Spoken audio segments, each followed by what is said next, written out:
but being removed from Kuwait, from Bahrain, from Qatar, Saudi Arabia. How about Jordan? How about UAE? How about Israel? Yeah. Well, they're being removed from Jordan, and they're being removed from the UAE and from Oman. I said Duqm, the one port city used to refit U.S. aircraft carriers, that's not going to be available anymore. Um, so I just see this uh, right now. Iran is benefiting from this, not losing.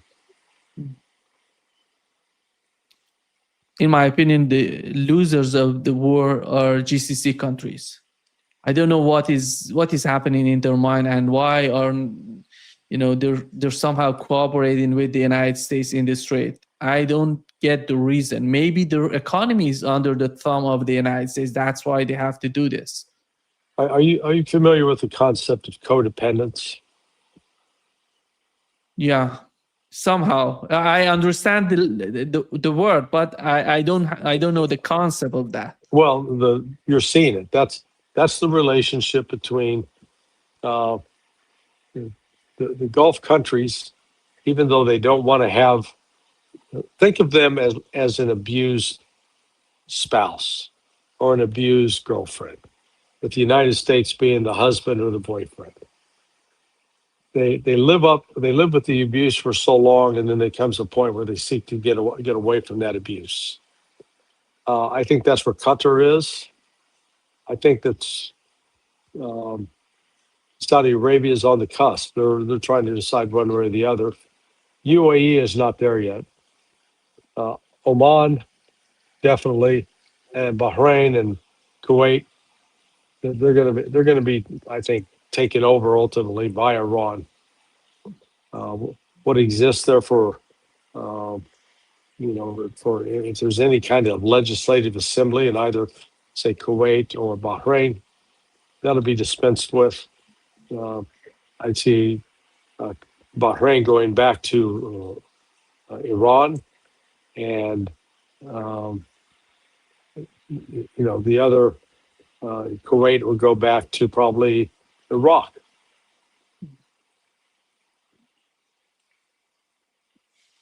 Kuwait has, how about, do you think UAE going to be, I think the UAE as well, they're going to have a lot of problems if the war goes on. And they're somehow feeling they can isolate themselves because they're not part of OPEC. They're not part of, the other, OPEC plus, which is part of, GCC countries altogether. And they feel that Yeah. they can do things differently. I don't know. I don't know if Israel gonna help them. How long Israel gonna stay with them if they're gonna get hit from the Iranians? What would be the reaction Well, from yeah. Israel? Because their dear Well, friend is Israel. Israel. I said Israel.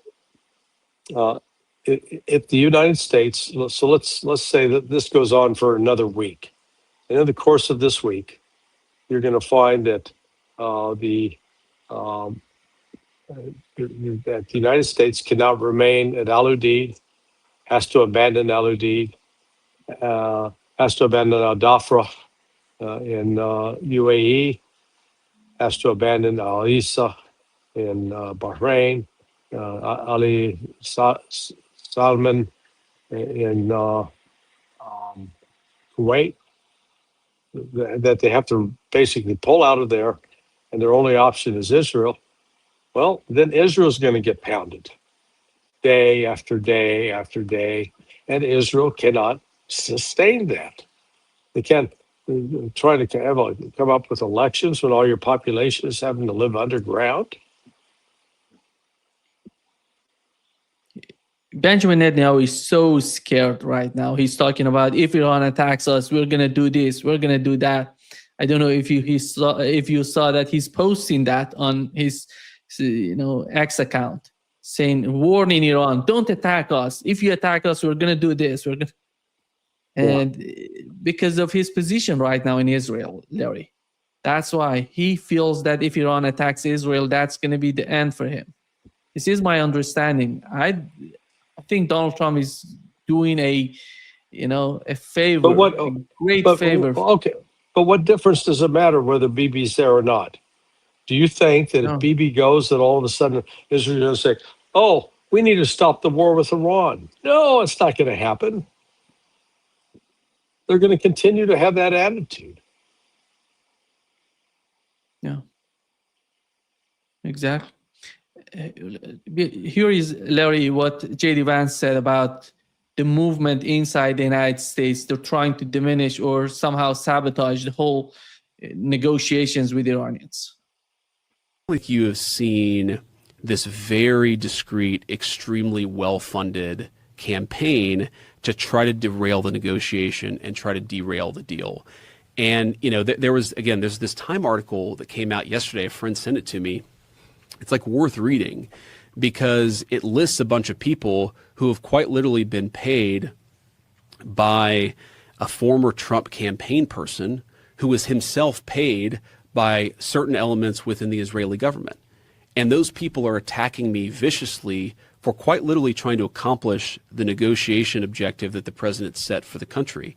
So what is their position? Like, they're attacking you how? Oh, it's social media posts. It's, they're leaking to reporters. They're attacking me obsessively, saying that we should not be negotiating with Iran. We should just keep the military campaign going indefinitely.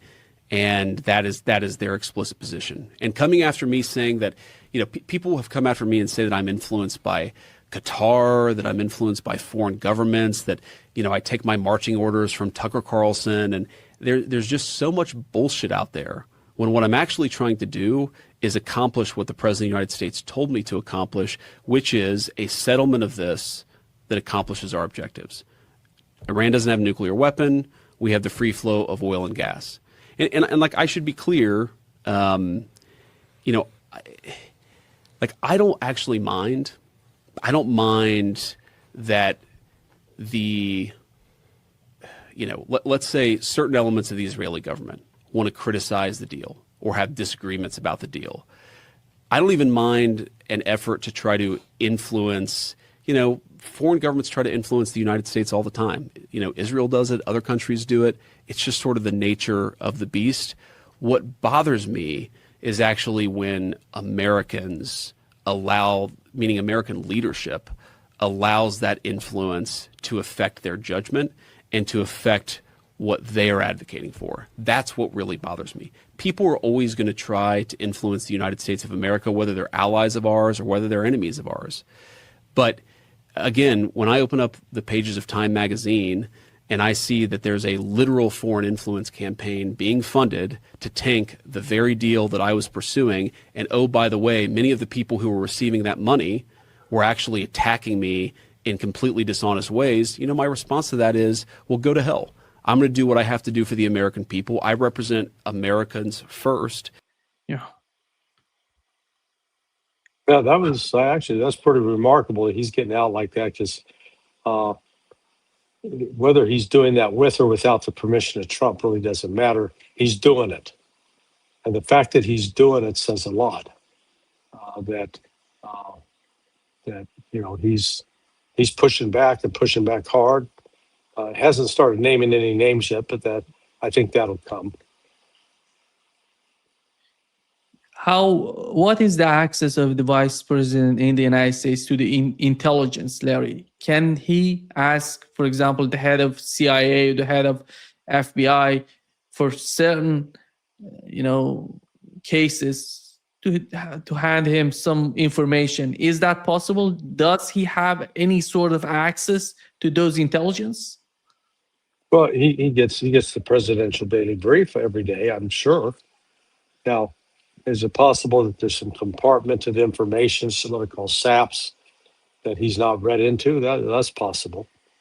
So that he may not have the same level of clearance that Donald Trump does. Not yet, anyway. And Trump can fix that with just a stroke of the pen. So I don't know what Trump is doing on that front, but clearly the fact that JD is out on Joe Rogan's show means that this is a serious push by the White House, actually sort of to push back. That's what's interesting. They're pushing back against the Zionist lobby. So at least one element of the Trump administration is doing that. But the Zionists he's talking about is within the administration or outside that administration? Yes, both. Both. Yeah. I mean, Stephen Miller, the sort of chief of assistant chief of staff to Donald Trump, he's an ardent Zionist. The guy is doing a lot, but nobody's hearing from him. I think the guy is running the show behind the scene. I don't know how much influence he has on Donald Trump. Sorry, he was all over the news yesterday, particularly appearing on I think Hannity's show. Yeah. But just Stephen Miller? How about the head of FBI, the head of CIA, Ratcliffe? Well, the head of FBI,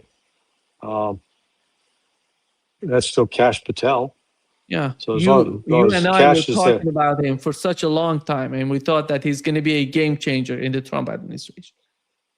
Yeah, well, the longer they keep him around, the bigger trouble they're going to have, because one of these days he's going to have to testify under oath, and he's going to get blasted again and again and again.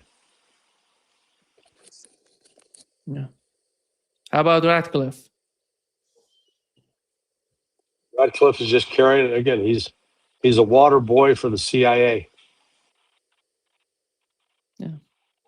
And let's play the game of J.D. Vance, dividing the administration in two sides. Who's siding with J.D. Vance? Within the administration? Yeah, within the administration. I'm not sure anybody is. Maybe RFK Jr. I think that'd be it. Yeah. Or maybe some people that we don't know, like Joe Kent, that he was part of but nobody knew about him before his resignation. I didn't know about it. Oh yeah, well, those of us who had followed it, we knew about it. So he was not an unknown personality. You got to look at the people. Trump is still surrounding himself with neoconservatives who are going to promote war and try to undermine any peace agreement.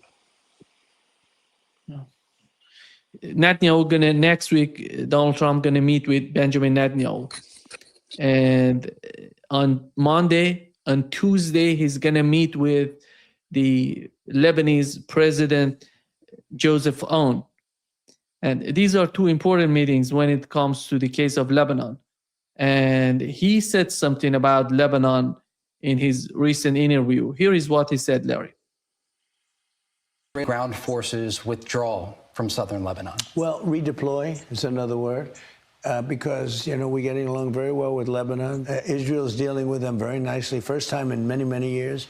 Lebanon has just been beaten up so badly, and they've got Hezbollah there. Southern Syria and from parts of Lebanon, it would be good to get out, I think. And I think you might see things get a little bit calmer, because we have to focus our energy on the big leagues. The big leagues are Iran. You mentioned when we spoke on the phone during the war that Syrian President Ahmed al-Shara may be tasked with dealing with Hezbollah. He would go in and take care of Hezbollah, and he'd do it in a different way. He wouldn't knock down buildings. I hated to see buildings knocked down. Are you saying you believe he would be more precise than the Israelis? I think he'd be more precise, yeah. I think, and I can tell you, I know he'd like to do it. Does he need the green light from you? I'm thinking about it. Yeah. Here is Donald Trump meeting with the two leaders of two countries, Israel and Lebanon. What is the policy? What is his strategy? The two. He mentioned the case of Lebanon. He said the problem is this. He said basically he's supporting Israel withdrawing from Lebanon. But who's going to replace it? It's going to be Syria. But my confusion is, you said, what is his strategy? Yeah, because he's going to meet. He's got a strategy? He has no strategy. He's making it up as he goes along. That's the problem here, Nina. There is no strategic vision, or whatever the strategic vision is, it's predicated upon the belief that they can put enough pressure on Iran that Iran's going to surrender its demands. Iran is not going to surrender its demands. You saw the 40, 45 million people in the streets, you know, uh, intercom, right? Yeah, yeah, exactly. Yeah, How's my pronunciation? Better? it was amazing. Just correct. See, you're a good teacher. You should consider doing this for a profession. Professore. Ex- but yeah, I we I remember when the war before the war we were talking about that's not the way it works in Iran. They're gonna get harder and harder. They're not gonna soft. The situation, the whole concept of this political dance that JD Vance was talking about is about to soften in Iranians' position. Well, I yeah, don't and so know how it's- let's hear talk about strategy. And let's use the Saudis and the Yemenis as an example. What would be a strategic goal for Saudis? We want to have as much oil flowing through the Red Sea as possible. We want to make sure that there's no hindrance whatsoever, either through the Suez or through the Strait of Hormuz. So our strategy is we want to treat the Houthis with kid gloves. We want to build a good relationship with them. We want to build, if you will, even an alliance, a friendship alliance. And yet, what did the Saudis do? They pissed on that.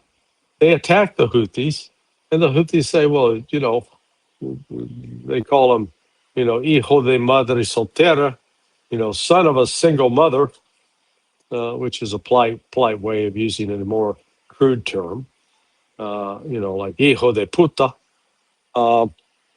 And all of a sudden, their strategy is it backfires. They're going to be without oil potentially, and then they put the brakes on it. Stop. Okay, well, we're not doing that. Okay, let's go back to let's see if we can build a positive relationship with the Houthis. That would be the strategy. The U.S. strategy, if you want to call it, is they think that they can apply enough military force on Iran that Iran will be forced to say, "Oh, we stop it. The pain's too great. We can't sustain this."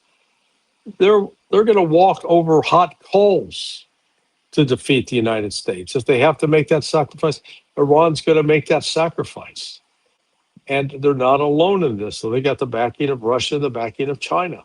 This is the last desperate move by the United States. And every single day that the United States continues to attack Iran, the United States grows weaker, not stronger. That is the critical point. So from Iran, if they had a strategic purpose, they said, let's keep this war going with the United States for another 2 months, 3 months, because it's going to cripple the United States economy. The price of oil and civil and aviation fuel, the price of diesel and aviation fuel, they're going to go through the roof. And then the United States is going to have some real tough economic times to confront. Not a good situation. So that's what we talk about. What's the U.S. strategy? U.S. strategy, I guess, they think that they can force and coerce Iran. You're not going to force and coerce a people that feel that they have been, unfairly attacked, that they've been raped. So the rape victim's not going to seek to get along with her rapist. She'll do just the opposite. She'll hire some guys to go out and, cut off his penis. And, frankly, the longer I can see, particularly China. Yeah, China's hurting a little bit because of the shutdown of what's going on in the Persian Gulf. On the other hand, it has adequate resources and supplies, and plus it's got gets all the diesel it's going to need from Russia. And it's saying, if the Chinese saying, can we get the United States embroiled in a conflict that's going to weaken them so that 6 months from now they can't threaten us. They won't have the missiles to do so.